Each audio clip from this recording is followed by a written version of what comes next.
Hey everybody, Terry the Real Estate Guy. Thanks for tuning in today. Hope you're having a great day. Hey, listen, Ken McElroy is a guy on YouTube that produces lots of real estate data. And I'm going to do some live commentary on one of his most recent and popular videos on the housing market update for Q1 of 2021. And he basically makes some predictions based on some math that I think is a little bit flawed. And so I'm going to walk through and kind of show you where I think he's right, where I think he's not right, and then let you make the decisions and comment below. But hey, if you haven't subscribed to my channel, please hit the like button and subscribe now.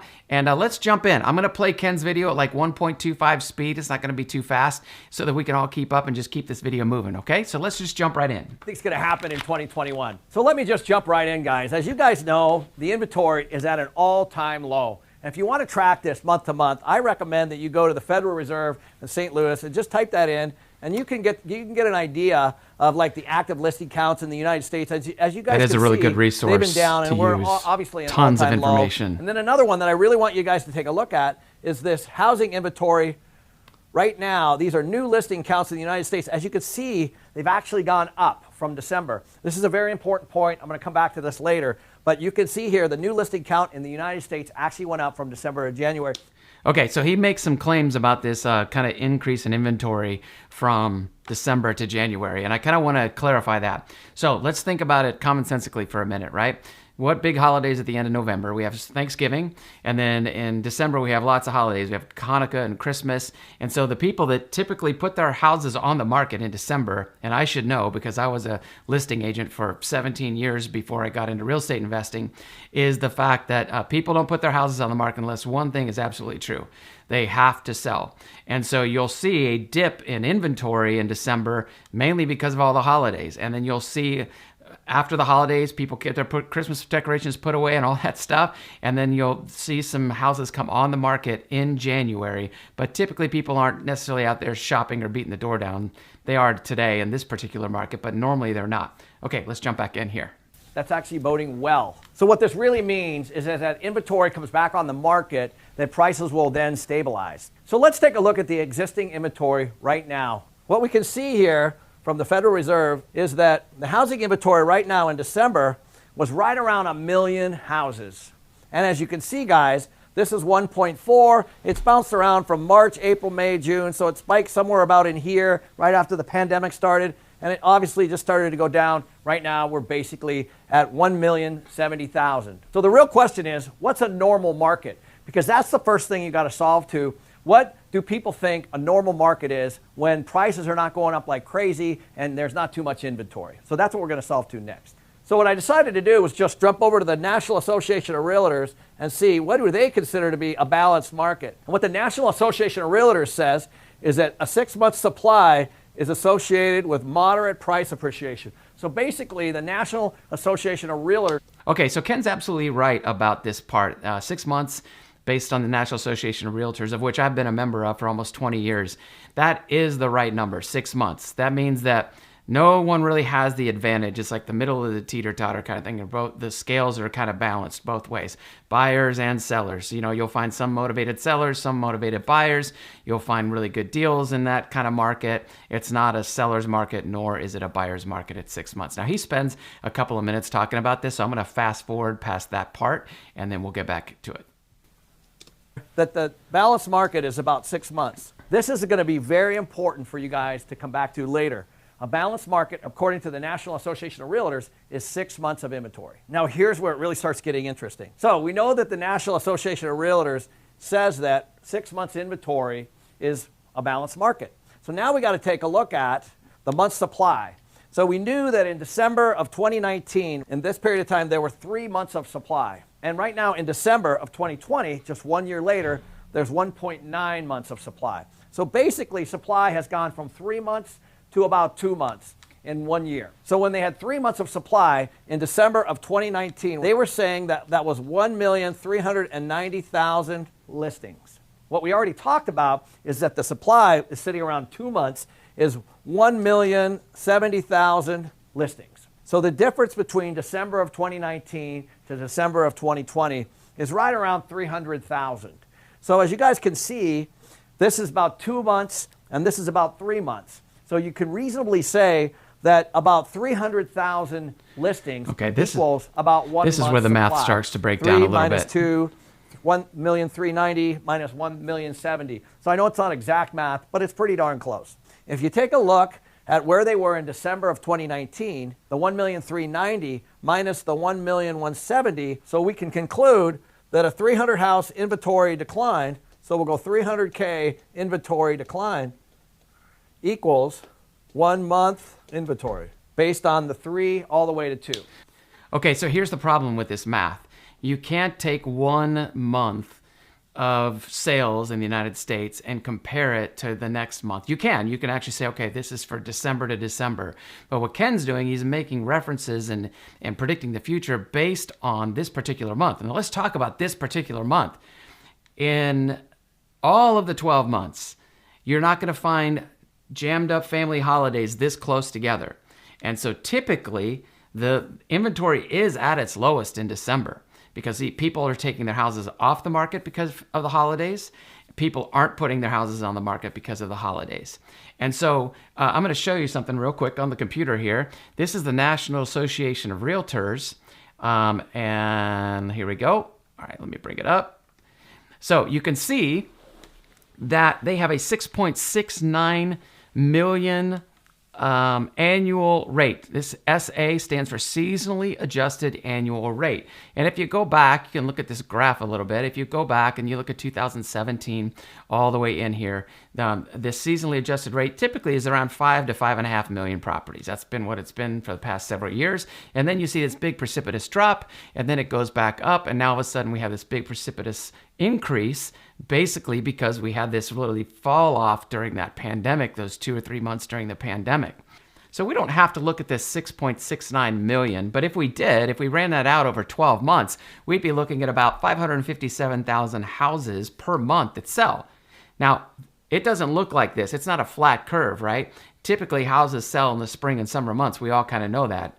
And so houses will sell in December, January, February, and they'll sell in September, October, November. But most of the time, you're seeing this bell curve towards the middle of the season, the selling season, spring selling season. That's why they call it that. But the National Association of Realtors takes it in this particular chart that I was showing you, and their chart basically gives you a seasonally adjusted annual rate that's artificially high compared to what it's been. You'd have to agree with that. But even at 5,500,000 of what it's been the past 3 or 4 years, you could still say that's going to be roughly, 460, 470,000 homes per month. But Ken is using this 300,000 homes equals 1 month's supply, which makes the rest of his mathematical formula flawed because he bases everything around that. That is simply not true. You have to look at the number of houses that are selling in an entire year in order to come up with better numbers to predict the future, which is what Ken's trying to do in this video. So let's just jump back into the video real quick and keep going from there, okay? So the real question then is, how many homes is it going to take for us to get to 6 months? And all you need to do is take the 6 months minus the 2 months equals 4 months of inventory, times it times the 300,000, or 1.2 million. We need 1.2 million houses in order to get the inventory back to balance. So it would be 1.21 million. Okay, so he's making that statement again, right? He's taking the 300,000, multiplying out times 4 months. So you can see how the math is starting to break down just a little bit. Which is about 2.2 million, is about 6 months of inventory. So we'll put that right here. 2.2 million is about 6 months of inventory. So now let's take those inventory numbers and see where we're going to go next. We know that we're at basic. Okay, so 6 months of inventory, he's saying is 2.2 million homes. If you go with a seasonally adjusted average of 550,000 that you see in this sheet right here, let's go 5,500,000, which is basically where we've been the past 3 or 4 years. I'm just going to go with that number divided by 12. That's 458,000 homes per month. So 6 months worth of inventory would be 2.75 million, and he has, I believe it was 1.2 million. I'm sorry, 2.2 million. So he's off by about half a million homes right here. That the 6 month number is about 2.2. So what I decided to do was dig in a little deeper on some of these forbearance issues and some of these issues on who's seriously delinquent, because I personally think that's going to be a big issue in 2021. So let's first go back to forbearance. And what we know is that we have 600,000 people in 3 of 2021 coming to the end of their forbearance, and we know that there's another 400 in April. So basically, in about a 2-month period, we have 1 million people that are going to have to deal with their forbearance. So where is all this heading? So we need to go to the data once more. So in Black Knight, which hopefully a lot of you guys are following, this is very, very, very interesting, and it's down in the fine print. But basically, they're saying that they've got 3,557,000 people that are now over 30 days delinquent on their mortgages. That's a big number. So we're going to put that right here. That's 3,557,000 people that are in some kind of forbearance, at least 30 days or delinquent. And we also know that we have at least 2.2 million seriously delinquent, according to Black Knight, and we're going to put that 2.2 million right here. He is starting to make his case that some of these forbearances are actually going to bring up this big wave of inventory and add to the market that gets us past our 6 months. And you'll see that here in a second. I want to show you the Mortgage Bankers Association website shows that on February 16th, 2021, that forbearance loans are declining gradually, not a huge amount, but gradually. And that 6 basis points, so 5.35% of the servicer's volume are in forbearance. Okay, so and you have to kind of think, in this particular article, I'll link to it below, breaks down whether it's Fannie Mae, Freddie Mac, those loans are only, that decreased down to 3.01%. Ginnie Mae, which are government-backed loans, those decreased 12 basis points to 7.34. So a basis point, for those of you that don't know, a basis point is basically 1/100%. So 10 basis points is 0.1%. 100 basis points is 1%. So when you're looking at this website and it says decreased by 4 basis points, it's not a lot, but it has been steadily going down. And you can go to the Mortgage Bankers Association and find this data. All right, so let's jump back into Ken's video. I just wanted to make sure everybody understands that these rates are going down, and it's not, it's 2.6 million homeowners remain in forbearance plan as of February 16th, 2021. Okay, let's jump back in, okay? So we have 3.57 million people that are 30 days delinquent, and we have 2.2 million people that are over 90 days delinquent or considered seriously delinquent. We know that 600,000 of those are going to come due in basically just a little bit over a month, and then the other 400,000 plus or minus are actually going to come due right after that. So the real question, guys, is when we're only looking at forbearance, just forbearance, how many defaults? And the reason defaults are low is because the president's making them low. The CARES Act's making them low. The stimulus packages and everything are kicking these things down the road. The real question is, how many of these folks are going to list their homes or go into foreclosure? That's actually what you should be asking yourself. So we know that we have at least 2.2 million people seriously delinquent. My belief is that these people, they're probably not going to be able to come up with the money to fix their problems unless the lender allows that. So if we just split this number by half, let's say that 50% of these people cannot pay. Now we're looking at 1.75 million. Now, is this a guess? Of course it's a guess. But you can't tell me that a lot of these people are not going to sell their homes, a lot of these people are not going to lose their homes, and I'm only using 50%. So let's Okay, I'm going to tell you that I completely disagree with Ken here. I honestly think that a lot of people are going to try to stay in their homes, and that the government is providing ways for that to happen through the CARES Act. So let me just show you again. If you go over to the Freddie Mac website, it says understanding options to stay in your home. And Freddie Mac has come up with all these little containers, these little places to put you based on your criteria, based on where you are in your forbearance and your delinquency on your mortgage, whatever. And so I believe there's 7 things here. Yep. And we're going to briefly go over them. 1, hey, if you're current on your mortgage and have enough equity built up in your home, we can refinance it with a new loan with different terms that can make your mortgage more affordable or sustainable. So they're basically saying if you're current, hey, we're going to offer you a refinance option. Okay. Number 2, What if you're underwater? Now, only about 2.5 to 3% of homes mortgages are underwater. Most everybody has equity right now. They're going to offer you a program. Number 2. Number 3, forbearance. This is kind of what everybody's been talking about, right? Forbearance is basically a delay of the payments. And everybody keeps saying, well, these forbearances are going to come due. They're going to come due at some point. And when they come due, there's going to be massive foreclosures, big waves of defaults. That's absolutely not true, because the White House is not going to let that be true in this particular situation. We had that back in the last Great Recession. That didn't work out so good for people. And so what they've decided to have the servicers do is we're going to look at these other options. So we learn from our mistakes. Let's look at forbearance. So basically it says you're facing a short-term hardship. Now, I don't know what that is defined as. I'm sure the banks know, and are currently able to make payments on time. This is what you can do here. Okay, it's often combined with a big reinstatement or repayment plan to pay off the missed or reduced mortgage payments when your financial situation stabilizes. So in that particular case, you're probably looking at kind of a lump sum to bring your loan back into reinstatement. And that's what reinstatement is basically defined as, is it allows you to become current on your delinquent mortgage by paying the entire amount right then. But hey, what if that's not going to work? Well, look at number 5. The repayment plan.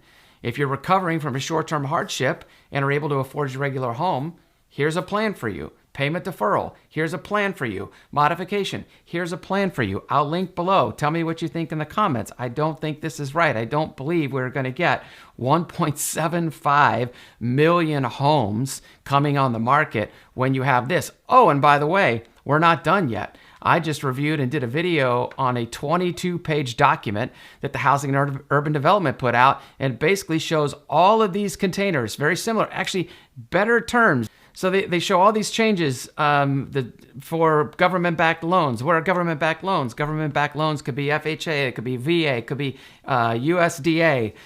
Whatever the loans are the government-backed, this is what they're saying. And you can see right here in the middle of the screen is that these are the programs available to those folks.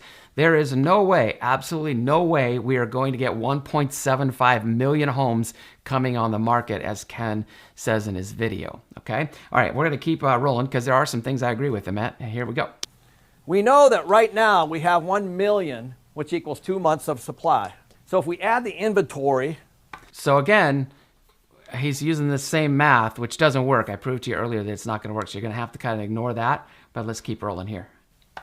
2.75 million people to the 1 million that we have already, we're now at 2.75 to 3 million of inventory.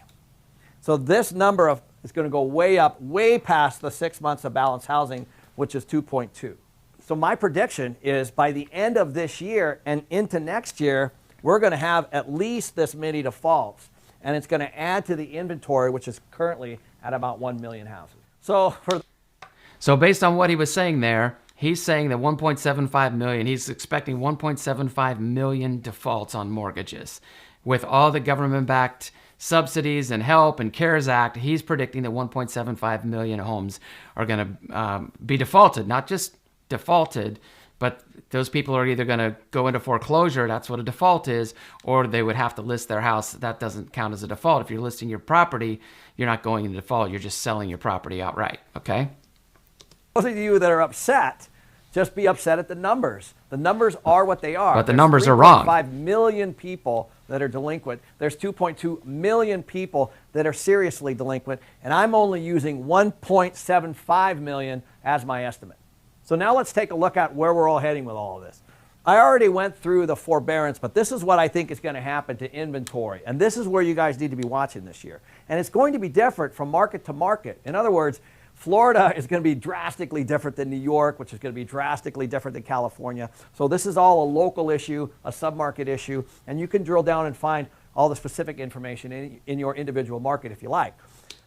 So I've helped people buy and sell over 1,000 homes. I bought a couple hundred myself as an investor. And so he's absolutely right. Everything is a micro market. So you have to pay attention to what's going on in your world, not what's going on to the national data. The national data is what it is, but in your neighborhood, your school district, your street, whatever you're using is your little micro market. He's absolutely right. You need to watch it because it's different in every area.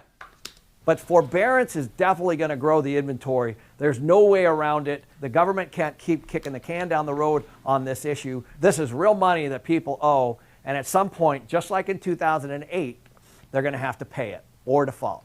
Interest rates should probably stay low, and you're going to see a rash of refinances just like you saw in 2020, but the interest rates are going to actually help inventory keep it down. Not that we want it down, because that's why prices are up, but people are basically home, they're refinancing their houses with lower rates, they're lowering their payments, they're getting some cash out, they're even doing renovations. So I predict that interest rates are going to stay low, and that it's going to actually help keep inventory low.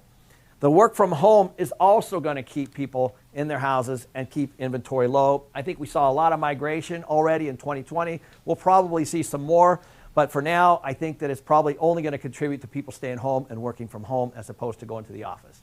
The unemployment is still an issue, and a lot of people aren't talking about this. This is way up there, well over 10 million people. The economy still is not on track. Unemployment is definitely tracking the wrong way. Some of these people could be up here in the forbearance, obviously. I predict that unemployment is going to continue. Okay, so he could be right there. Unemployment could add to the inventory, but it also may not. Here's what we don't understand about the unemployment numbers as of yet, or at least I haven't found this report. Where in the unemployment are the home buyers, people that own homes? How many people that are unemployed right now? Because a lot of people that are unemployed are the lower wage earners. I mean, that's out there for all the world to see in the research. So how many of those folks actually own? And there's really no way to kind of clarify his graph here that kind of shows you that unemployment is going to raise inventory. If a very small percentage of those people own property, then it won't impact the inventory. But unless we have the data, there's really no way to know. Like Janet Yellen believe that it's going to be all back to normal very soon. I completely disagree. I don't see how. We have interest rates at the lowest they've ever been, and businesses are absolutely hurting. There are businesses that are doing just fine, but the majority of businesses are not doing that well, and they're struggling. They're cutting back on their people. He's right on the money there. Making them part-time. They're using AI. They're using technology. All those things are happening right now, and I think what's going to happen is people are going to either list their houses or potentially fall into this category up here. The renters, we haven't really talked about renters. There's millions and millions and millions of people, and the government's going to kick that can down the road again. But I believe that a lot of those people are in occupied houses, so they might even be up here in this particular category. But this renter issue is going to be a real mess next year. Again, we're going to have to pop the lid off, and I believe that that's going to be an issue next year as well, possibly even 2022. And then the last thing. So my thoughts on this rental thing are the fact that you've got people who are behind on their rent, which is causing landlords to be behind on their mortgage. So when landlords are behind on their mortgage, and if a landlord doesn't have to keep the house, he may sell the house. Now, it's hard to sell a house with a non-performing tenant. So for example, if your tenant's behind 3 months and they haven't made their rent payment, and you're in forbearance on your rental property because you thought that was the best thing to do was take forbearance. Now, all of a sudden, when that forbearance ends, that landlord has either got to figure something out with his lender, or they have to figure something out with the tenant.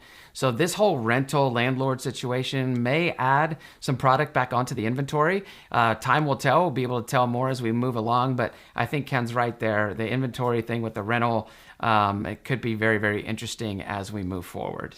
Talking about is the new supply. We all know that we need it. You can't have prices go up like this. When prices go up that high, what it does is actually helps the builder, because now they can build homes even though they're more expensive, but so are the prices that people are paying. So when the margins go up, you're going to start to see these inventory numbers go up. Right now, they're projected to deliver about somewhere between 800,000 and 900,000 new housing units in 2021. That's definitely going to increase the inventory. So we only talked about the inventory on forbearance, which I projected to be 1.7. We know that this is going to be about 800,000. We don't know exactly what's going to happen with the renters on the unemployment, and we're not sure what's going to happen in these categories. But between this category and this category, I can assure you we're going to have a lot more inventory next year, and you're going to start to see all kinds of things change in all the individual markets and the submarkets. So in summary, I already talked to you guys. I believe that we're going to have at least a 2 million increase in inventory sometime in late fourth quarter 2021. That's when I believe that I'll start to see these prices drop. Once all this inventory starts to creep up and hit the market, you'll see the days on the market longer, you'll see the prices longer, which is unfortunately going to make people list more homes. So once we start to click this over, let's say about summertime, my estimation is people are going to try to stack on by listing their houses. And what's going to happen is this inventory is going to grow even more. And then you start to throw on the new builds, and all of a sudden your inventory is significantly higher in the fourth quarter of this year. And then 2022, I think you're going to start to see most of the stuff unravel. Also, what I'm projecting is rentals are going to be flat in 2021, but they're going to be increased in 2022. Okay, so I want to there's two things I really want to cover here. His assessment of the new construction. So yes, new construction, they're going to put about 800,000 new homes on the ground. Here's the interesting thing about new construction is the fact that it's very expensive to build a house these days. Lumber prices have tripled since last April, and it's windows and doors, everything's become more expensive because COVID and factories shutting down and demand basically and getting the product. So demand is causing prices to go up, inflation, the lumber prices are inflated. So you've got all kinds of expenses in those new homes, which are only going to make the new homes more expensive to sell because the builders want to make money on those houses. And so here's where this could get really interesting. If the builders put out 800,000 new homes, right, and all of a sudden we see a precipitous rise in interest rates, and I'm talking maybe back to 5.5%, and that would be a big jump from where they are today. Would you agree? So economy's humming right along. All of a sudden, the builders the interest rates rise, but the builders are stuck with these houses that the lumber was triple. Well, what if lumber costs go back down and another builder is able to come in and build houses cheaper? Which house are you going to buy? You're going to buy the cheaper house. I'm really worried about the builders, honestly, because they're looking 6 months, 12 months down the road, but they're paying today prices for materials. And paying today prices for materials is a bad thing to do right now. Because just like in 2008, when we went through this already, and I personally went through this, when people are falling out of their houses here, then they default back into rentals. It's going to push pressure back on those rentals. So it's going to be a fine balance between where I they agree move, with him on what the rental prices side. are, I what think the people rents are will going to be, and move how much into supply rentals. and how much demand there's going to be in those particular areas, those submarkets, those cities, those counties, those states, etc. So as you guys move forward, pay very close attention to what's happening on the forbearance and the inventory levels in your particular state, in your particular city. So lastly, what can throw all of this sideways, as already has happened through the year? It's the Wizard of Oz, Biden. What will Biden do? Will he throw more money at forbearance? Will he kick the can down the road on that issue? If he does, obviously these numbers are not going to be what they are. Is he going to throw more money at the renter community? If he does, obviously we're not going to have as much disruption in those particular areas. One thing is for sure, all this is going to cost a lot of money. The latest stimulus package is right around $2 trillion. And I can tell you for sure that we're probably going to have some inflation. So if you guys haven't watched that inflation video, my suggestion is you go over and take a look at that. Yeah, I would totally suggest you watch that inflation video. I think it's a good one. It's got some good concepts in there. Inflation is a very real thing as we move forward. And if you're not educated on inflation, I haven't seen inflation since I was a kid.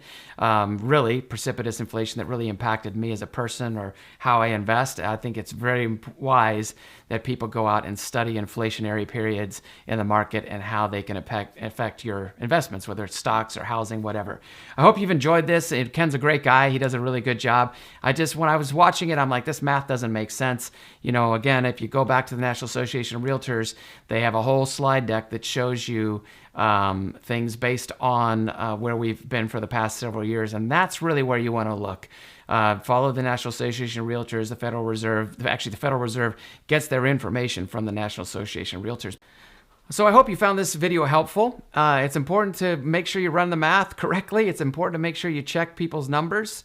I know where Ken was coming from. He was coming from a place of trying to provide good and valuable data, but I started watching it and knowing the numbers that I know, it just didn't make sense to me, and I wanted just to provide this. He has a lot of great thoughts. You should watch his inflation video and all the other videos that he has out there. But I would love it if you would subscribe to my channel, like this video, and share it with other people that feel the same way you do about real estate. I try to give you real-world analytics, real-world data when it comes to my analysis, and hopefully backed up by facts and numbers, and go from there. So I'm Terry, the Real Estate Guy. Thanks for your time. It's valuable, and I appreciate you spending it with me.